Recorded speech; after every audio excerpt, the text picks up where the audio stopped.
Okay, well, that's how we do it. Good morning, evening, afternoon.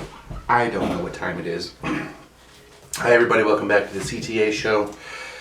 That noise you hear in the background is my girlfriend watching Kate and Leopold for like the 10th time. And that's what happens when you live with a nurse or somebody that works in a traumatic job. Is she comes home, I just make her a little food, and we drink some booze. We call it happy hour when she gets home. And then I put her down to watch a movie she's already watched. Helps her calm down and live a better life. That's where we're at. So, what's happening, everybody? How have you been?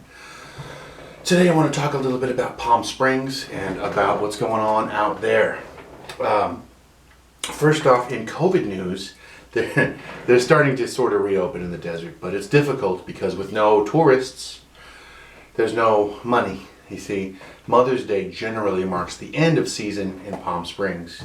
And so, you know, how are you going to open up after everything's closed anyway? That's what it looks like. But there's a bar in Palm Desert called the Red Barn. It's been there forever, my whole life. And they put giant signs up on the side of the thing that say, like, you know, save jobs, hang a politician. And they are protesting, and they did an interview with the owner, whoever the owner is now, about just trying to save my business. But what do you think your business is going to look like now that nobody can hang out the way they used to? That place is like a local, you know, it's right on 111. You just go in, it's just body to body, you know, just crammed in, you know, cheap beer, cheap booze, you know, I mean, I would say dive bar, but it's, you know, that's too nice. One of the quotes in the paper was amazing, and it's a woman who she's like, I think it's rude that he put that up, and I'm not going to be coming here anymore. And I've been coming here since I was 15 with a fake ID, so, and like, you know, like that was like in the paper, interviewing people about like, you know, patrons to this bar. And I was like, yeah, that is the spot to score some dope. But the new owners now have taken it over. I'm not sure how long ago. But they're doing okay. You know, I've been out there for some good shows. There's been some good comedy shows. He's doing comedy night. And I mean, we as comedians, we need places to perform, you know. But we also understand that it's not going to be like it was before. You know, you're not going to be able to sit in a movie theater like you would before. So my point is about the Red Barn, you know, that's what I'm saying. This is going to be typical, okay? People that are not come to grips with what's happening in life, and they think that we're going to go back to a normal, but it's not going to be a normal. You know, if you're a bartender and you used to make $100 a night, now you're only going to make, you know, $50 a night, if that. You know, your monies are going down because you're not going to be able to serve that many people. Oh, the Red Barn. The Red Barn. The Red Barn is the spot, though, to go. Just get absolutely fushniked. Just ridiculous. And you can always find some dope there, too. Or some weed, whatever you need. I guess the spot. The Red Barn, for years and years and years in the Red Barn. Above the Red Barn, there was an apartment. And it was rented out by a dude named John Stanley King, who is a very famous desert musician. Really good, actually. Really good. I worked with him at a bar called Captain Cook's. We're going way back. And Captain Cook's was the amazing spot in the desert. It was a blues bar. They had live blues like 5 nights a week. You know, decent food. But, you know, it's hard to have like a seafood place when you're in the middle of the desert. I mean, you know, sand dabs is the #1 fish in the desert. But I remember hanging out with John Stanley King, and one night we're like, John, where do you live, man? He said, oh, I live at the Red Barn. And we were like, what? Oh yeah, in the apartment above it. And I didn't realize like that was very famous. No idea who lives there now. I hope they're good. But yo, John Stanley King is a great musician. He plays at Vicky's of Santa Fe now. Whenever they open. That's what I'm talking about. Everybody doesn't know when they're going to open. Nobody knows what's going to happen. People are protesting. People are angry. I mean, we saw in Wisconsin yesterday what happens when you open back up. People are going to go right to the bar, start drinking, start cheering, start enjoying that stuff, and then they're all going to get sick. Like the second wave is going to be incredible, you guys. Take care of each other. Don't be so caught up. I understand though, man. You know, when you lose your livelihood, what do? Do you just take it in stride and be like, yeah, well, nothing lasts forever? I mean, you know.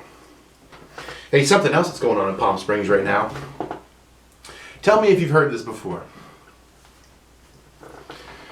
A virus that spreads unchecked through a community causes death. Never been seen before in America. And they just found their second case in America in Palm Springs. I'm talking, of course, about rabbit, what is it? Hemorrhagic? I don't know how to say it. It's called, RHD is a rabbit disease that kills wild rabbits. It's spread virally.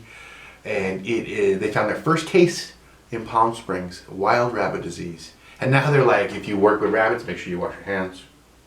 I think the rabbits are going to have to wear little masks now and socially distance each other. But that's what's happening. So in addition to all this, that's going on in the rabbit world too. I wonder if they are protesting to open. I don't know. All right. Let's move on. In Colorado, and this is the second or third time this has happened now. What's the deal with this? In Colorado, a man was at a grocery store shopping, and he had on the KKK hood. And he was just going about it, just got milk in a basket, and just going around his business with the hood. And they asked him to just leave the store, and he started getting in arguments. They're like, just get out. Just get out. We can't have that here. My question is, how many people just have KKK hoods just lying around their house? Like, oh, I hadn't worn this one in a while. Let's try out old Bessie here, and I gotta go pick up some formula. I'll be right back, honey. What? Also, why? Like, in the midst of all this, you want to remind people that you hate black people too? All right, I don't understand people. But once again, we gotta keep up with the Colorado report because it's important, man. That happened here in San Diego, and they asked the dude to take the mask off the hood, and he just took it off and just kept shopping. And then when the police got a hold of the guy, then he said, "Oh, I was just frustrated in voicing my frustration by wearing a KKK." I don't understand people. You want to. What's really going on out there? Are we all hurting? I got a friend that just quit a job. Like a job they had him working from home and doing the furlough. And he's like, you know what? I hate this job. They cut my pay. I'm quitting this job. And I was like, yeah, you should quit that job. Everything that I've learned about this thing, this whole blip, shutdown, quarantine, whatever, what I've learned is this, man. Life is too short. You got to go out and live your dream. You got to go out and do the thing that makes you happy. Now, if that thing that makes you happy is, being a good mechanic and having a business, then by all means, go and do it. Don't let things hold you back. I tell you what, when I was working at the wine store, I was working 6 days a week, 50, 60 hours with no overtime, of course. All day, all night. That was like my whole life. I would get called at my house or on my cell phone. I would get personal calls from clients that are like, "Are you guys open today? Is it what's happening?" And my responsibilities kept just ratcheting up as my pay stayed the same. So one day I just blew up and quit. You shouldn't do that though. You should really. I don't know. Ooh, it's getting hot in here. I got a new light, as you can see. Now you can really see me in HD. I don't know if I like that much, but whatever. You guys, I just want to say thank you for watching this show. It's amazing. I got 2 weeks. Today is the 15th, May 15th, 2020. In 2 weeks, I got a comedy show, and then 2 weeks after that, I got another comedy show. I'm trying to do some comedy stuff. I've been trying to watch as much Zoom comedy as I can, right? Because that's where it's at. But now, I don't know. I think the Zoom comedy is really for the comics to get out to do our thing. If you play guitar in front of people all the time, and now you'd play guitar to a camera. Like, that's just what we do. You just share your art. But I don't know if it's really worth it when there's so much really good stuff out there. Are you really going to go pay $10 to watch me do some Zoom stand-up? Or sit down, or whatever you want to call it, Zoom comedy. I don't know. I have a hard time charging people to watch. I don't charge for this show. How much do you think I could get?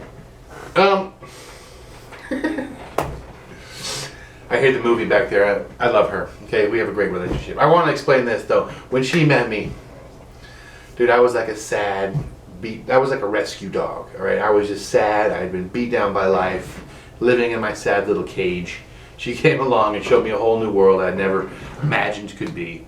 I remember she came. I was renting a sad little room because that's how it is when you're poor. You just rent a room in an apartment from another dude, and you got to imagine that dude's so broke, he's got to rent a room out in his apartment.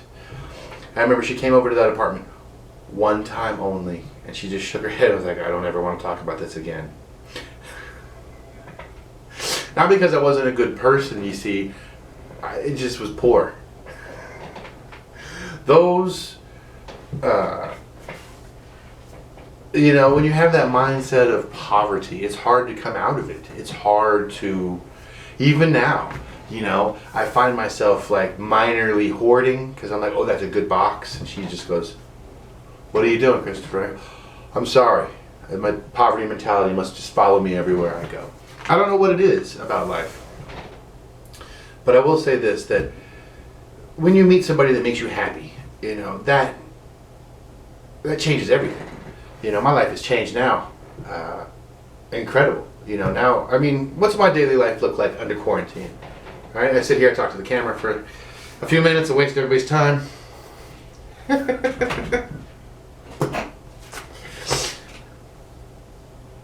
I wrote this down. She tells this story about when I first found him in the one-room shack, he would get mad if I even said the word loofah.